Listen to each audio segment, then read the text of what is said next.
We love Parmigiani. Those of you who've known us for a while know our passion for independent watchmakers, independent watch brands. And I think one of the best ones out there right now is Parmigiani. And today we're going to get hands-on with the brand new Parmigiani PF Sport. Welcome back to Oliver Smith Watches. I am George. This is Elizabeth. The sport watch for those of you who like to maybe watch sports, but we're not exactly participating in the sport. Doing this for a living, we get to do some really cool stuff. And one of the things I got to do this year was spend a weekend with Guido Torini, who is the CEO of Parmigiani Fleurier. Mm-hmm. They had their national sales training out here in Scottsdale with us because it's so Scottsdale. Convenient.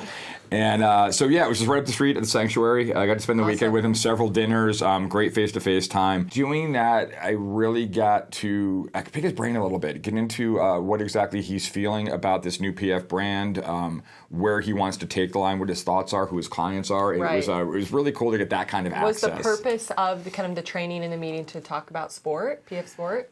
It was the intro of sport for sure. But I really think it was Guido kind of peeling the layers back onto what his vision for Parmigiani Fleurier is. And shocker, it doesn't include tonda graph. The GT is functionally gone. Right. In Guido's opinion, it was a bit of a busy construction.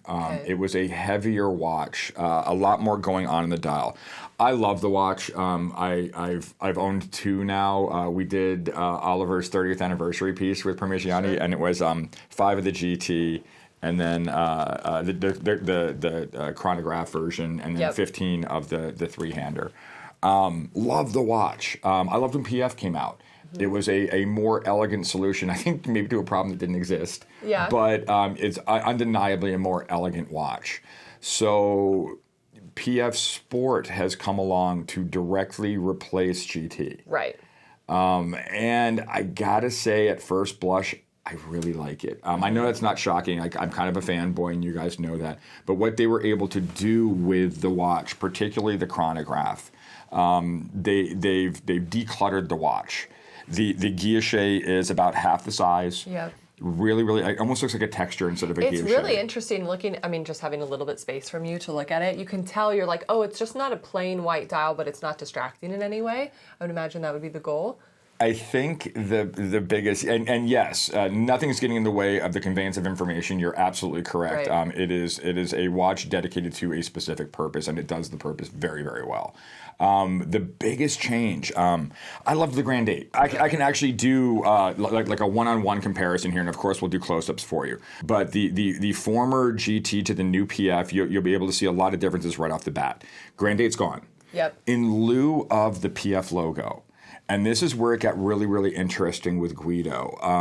His thought process is, and this is going to get a little heady when it's just a watch or whatever, but it's about a level of confidence in yourself that you don't need a label.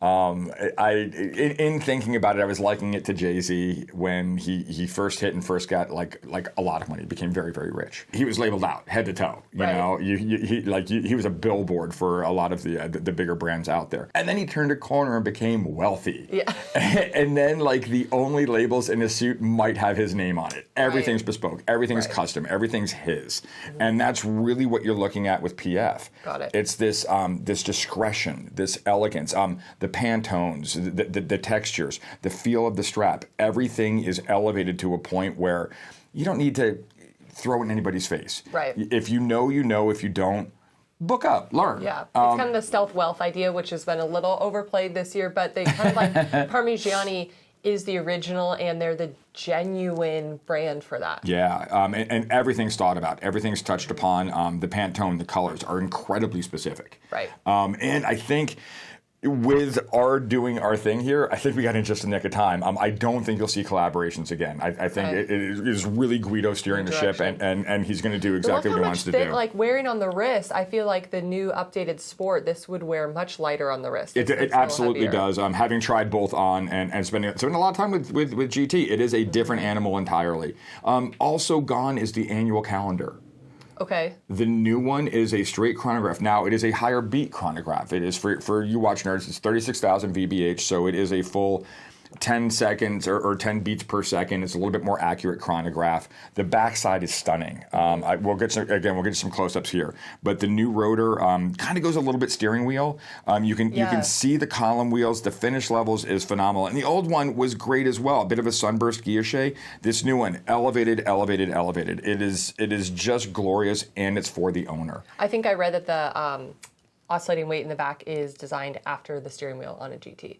Okay, maybe a little homage still to GT, but now it's called Sport. That's exactly what it looked like to me, though. Okay. I was like, steering wheel, cool. I like cars. Car guy. Yep. Also, the bezel I noticed right away too. The fluting there's less. It's a little. And that's going to be your tell with any sort of distance. Okay. Because looking at these two across the room, you'd be hard pressed. Mm-hmm. I think the way the light's going to play in that bezel is going to be the delineating factor between sport and non-sport. Got it. PF and PF Sport, if you will. Okay. I love it. Again, every bit of that texture is just phenomenal. And let's talk about the strap, because I feel like the strap is something Parmigiani is very excited about. It's not just your classic rubber strap where a lot of brands, they take a mold and they fill it with rubber and then it's done. This is like a very detailed woven rubber strap. I think they said there's 3 different versions of rubber in here, all woven together. And then they've attached it to the case in such a way that it looks like it is all one. Uh-huh. I mean, to have a rubber strap that really looks like it's built into the case is pretty amazing. I don't know if I've seen anything quite like that. Yeah, I mean, they did it with GT, but not to this level. Again, it's just about taking that basic concept and elevating everything. And for me, it is just what you're doing there. It's the tactile feel. Yeah. The touch. It is just glorious on the wrist, in the hand. Almost like a tire, but in a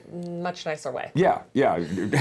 Fancy, really nice tire. No, you're right. It is the shoes of the watch, if you will. Yeah. So, yeah. And I think the idea for this whole line is, it's more of a leisure weekend watch for sport. We're not so much, it's not meant to be out on the field with you. But in my mind, it's like we're enjoying sports. We're watching. We're in our weekend casual Saturday clothes. Watch, yes. I'm not rock climbing in this watch.